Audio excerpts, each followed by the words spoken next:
The streets of Lagos were alive with the usual chaos: blaring horns, impatient drivers, and vendors weaving through traffic with trays of roasted peanuts and sachets of water balanced on their heads. Among the clamor, Tayo sat in the passenger seat of her husband, Kunli's, sleek black SUV. The car hummed through the tight streets of Victoria Island, its polished exterior gleaming under the harsh afternoon sun. Tayo clutched her designer handbag tightly, her perfectly manicured nails digging into the leather. Her face was a storm of emotions: anger, disbelief, and an edge of panic. Kunli, seated beside her, gripped the steering wheel so tightly that his knuckles turned white. His once confident demeanor was now replaced with nervous tension. "What do you mean we have to pick her up?" Tayo hissed, her voice low but brimming with suppressed rage. Kunli's eyes remained fixed on the road, avoiding his wife's burning gaze. "It's not like that, Tayo. She's in trouble, and I couldn't just leave her there." "Trouble?" Tayo spat. "Your mistress is in labor, Kunli. Labor, and you expect me to." Before she could finish, Kunli abruptly pulled the car over to the side of the road. He turned to face her, his expression a mix of frustration and guilt. "Tayo, I'm not proud of what I've done, but right now, there's an innocent child involved. Can we put our differences aside for a moment and help?" Tayo stared at him, her chest rising and falling as she fought to control her breathing. She hated how he managed to twist her emotions, making her feel like the selfish one. Reluctantly, she nodded. "Fine, but this doesn't mean I've forgiven you." As they drove to the small, rundown apartment where Kunli's mistress lived, Tayo's mind raced. She had suspected Kunli's infidelity for months: the late nights at the office, the secretive phone calls, and the sudden, inexplicable expenses. Confronting him had led to weak excuses, but she had no hard evidence until now. Now, there was no denying it. When they arrived, the scene was far worse than Tayo had imagined. The building was old, its faded paint peeling away in patches. The stench of refuse wafted through the air, and a group of children played in the dusty courtyard. Kunle stepped out of the car first, his face grim as he approached the building. Tayo hesitated, her heels clicking against the uneven pavement as she followed him. Her heart pounded in her chest as they climbed the narrow staircase to the second floor. The apartment door was slightly ajar, and inside, a young woman's cries of pain echoed through the cramped space. Kunle pushed the door open, revealing a dimly lit room with peeling wallpaper and sparse furniture. The woman, whom Tayo instantly recognized from a photo she had once found on Kunle's phone, was lying on a worn-out couch. Sweat drenched her face, and her hands clutched her swollen belly. Her name was Amaka, and she was young, too young, Tayo thought bitterly, to be entangled in this mess. Her wide eyes darted between Kunle and Tayo, a mixture of relief and fear evident in her expression. "Kunle!" Amaka gasped, her voice weak. "The baby, it's coming." The room was stifling, with a faint smell of antiseptic barely masking the sour tang of sweat. Tayo stood frozen at the doorway, her eyes scanning the cramped apartment and finally settling on Amaka. The young woman was clearly in distress, her body writhing as another contraction seized her. "Kunle," Tayo said sharply, her voice trembling. "She needs a hospital, now." Amaka let out a pained moan, clutching Kunle's hand. I can't make it," she whispered. "The baby, it's coming too fast." Tayo's chest tightened. She was no doctor, but she could tell Amaka was in serious trouble. The girl's face was pale, her breathing ragged. Kunle turned to Tayo, his usual confidence shattered. "What do we do?" he asked, desperation lacing his voice. Tayo swallowed hard, her mind racing. She had never imagined herself in such a situation, helping the mistress of her unfaithful husband deliver a baby. "Help her to the car," Tayo ordered. "We're taking her to the hospital, whether she likes it or not." Kunle nodded, moving to lift Amaka. But as he did, Amaka let out a blood-curdling scream. "It's too late," she cried. "The baby's coming." Tayo's heart pounded as she grabbed her phone. She dialed the emergency line, her voice urgent. "We need an ambulance at..." She stopped, realizing she didn't know the exact address. She turned to Kunle. "What's the address here?" Kunle stammered, his mind seemingly blank. Tayo shot him a glare before leaning into the hallway to call a neighbor for help. A kind but frazzled older woman gave her the details, and Tayo relayed the information to the operator. As they waited for the ambulance, the situation escalated. Amaka's contractions came faster, her cries echoing through the tiny apartment. Tayo knelt beside her, her hands shaking as she tried to offer comfort. "Breathe," she said, her voice softer now. "Just breathe, Amaka. Help is on the way." Amaka's eyes locked onto Tayo's, wide with fear and pain. "Please, don't let anything happen to my baby," she pleaded. Tayo's throat tightened.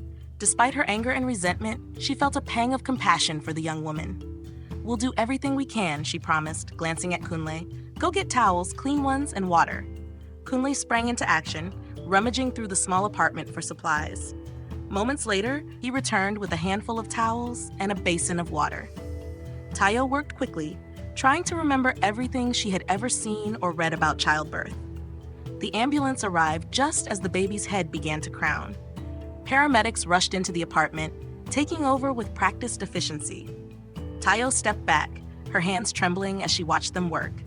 Within minutes, the room was filled with the sound of a baby's first cry. Tayo let out a breath she hadn't realized she was holding. The baby, a tiny girl, was handed to Amaka, who cradled her with tears streaming down her face.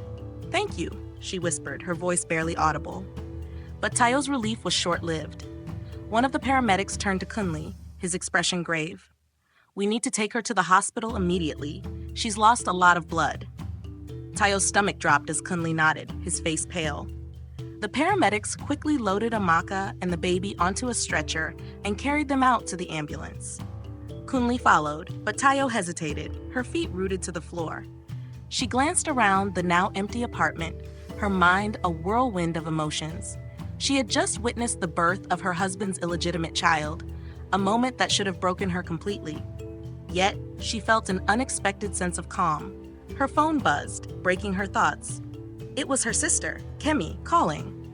Tayo ignored it, deciding she wasn't ready to explain the chaos she had just endured.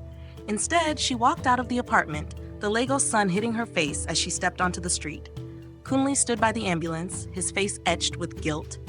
He looked at Tayo, his mouth opening as if to say something, but she held up a hand to stop him. "Not now, Kunle," she said quietly. "Just not now." The ambulance disappeared into the distance, leaving Tayo standing alone in the blistering Lagos heat. Her chest felt heavy with emotions she couldn't name: anger, betrayal, pity, and an unfamiliar sense of resilience. Kunle had broken their trust in the most unimaginable way, but the night's events had forced her to confront the uncomfortable reality she'd avoided for months.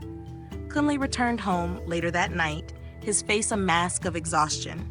Amaka was stable, he said, and the baby was healthy. He tried to explain himself, stammering apologies and promises, but Tayo cut him off. "Save it," she said coldly. "This isn't the time for excuses." Kunle's guilt seemed genuine, but Tayo wasn't ready to forgive. She needed answers, and she needed clarity about where they stood. "We'll talk tomorrow," she said, retreating to the bedroom and locking the door. The next morning, Tayo sat at the dining table, a notebook in front of her. She had written down everything she wanted to ask Kunle, determined not to let emotions derail her. When he joined her, she gestured for him to sit. "Who is Amaka to you?" she began, her voice steady but firm.